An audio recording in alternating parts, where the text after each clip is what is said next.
Para sa mga baguhan at wala pang alam kung paano gumawa ng playlist sa ating mga Facebook page at para ma-organize ang ating mga videos, mapa-reels man o mapa-long form videos man, sundan nyo na lang ito. Pumunta sa ating Facebook page, then sa search bar, search ang Creator Studio, pindutin,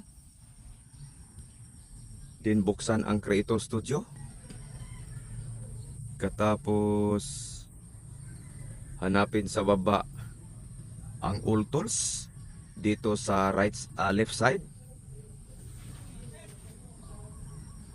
Pagkatapos scroll pataas, hanapin ang content icon, then click. Pagkatapos sa content hanapin sa baba ang playlist icon. Pagkatapos, ayan guys, dito na tayo sa playlist. Slide natin ito pa kaliwa.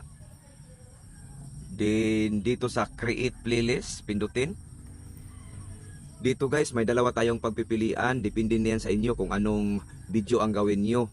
Reel ba o video ba? Kaya sa akin, reel playlist ang pipiliin ko. Guys, ipaubaya ko na sa inyo guys kung ano ang pipiliin ninyo. Reel playlist ba o video playlist. Then dito sa details, maglagay ng title. Example, Kaburi Tutorial. Then sa description, lagyan mo na lang ng 2025. Kayo nang bahala guys ha kung anong ilagay ninyo caption sa mga playlist ninyo. Then click next. Ayan guys, naka-create na tayo ng playlist. So pindutin natin tong back arrow sa left side.